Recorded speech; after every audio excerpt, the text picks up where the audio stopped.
Hey guys, Hunter Elliott, rangehot.com. I'm coming at you today, something a little different. 2 days ago, Paris was attacked by terrorists, and there was 158 innocent non-combatants that were killed. And I tried to go ahead and get my thoughts together. I gave it a couple days so I could kind of check my emotions a little bit, and I want to speak a little bit about what happened and what we should take from it. It was definitely a tragedy.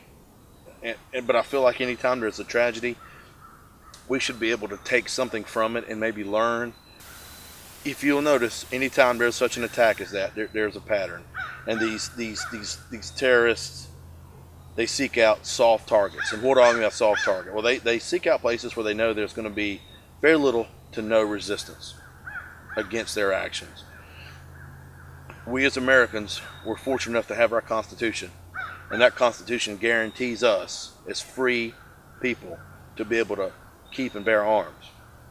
So I feel like it's our duty to where we should be able to protect ourselves and our family. Bear with me.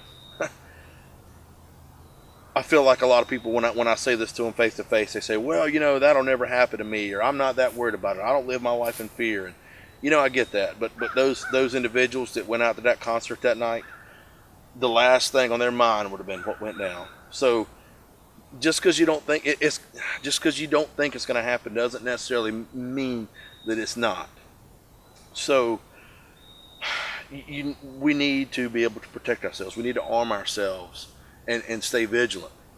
Now, firearms are not just magic talisman that you have in your close proximity that wards off evil.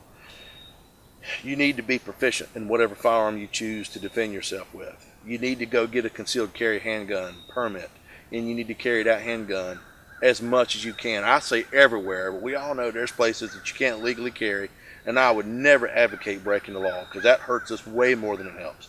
But what I would advocate is those places that you can't carry that are posted, avoid them, and let those people know why you're avoiding them. So become proficient. Get your concealed carry handgun permit, carry your defensive handgun with you, become proficient with it. You want to be proficient enough to where you can hit what you're aiming at, but also equally as important, not hit what you're not aiming at.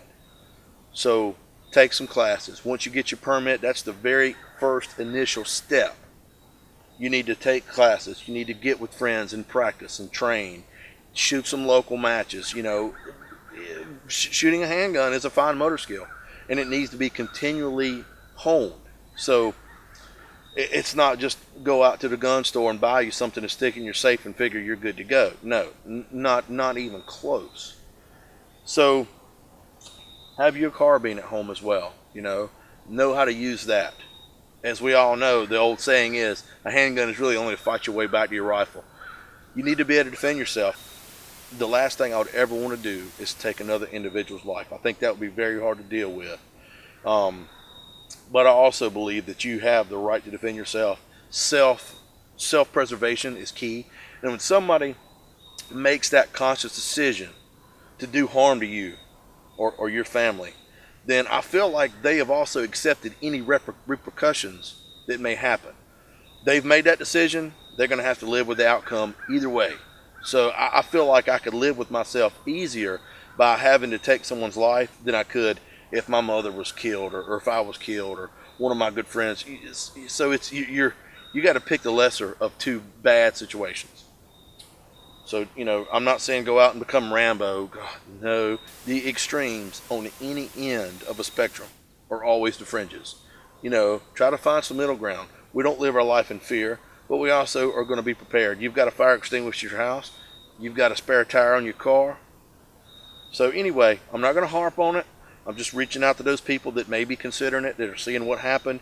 And I'm encouraging you to take advantage of our rights and privileges in this country, and don't be a soft target.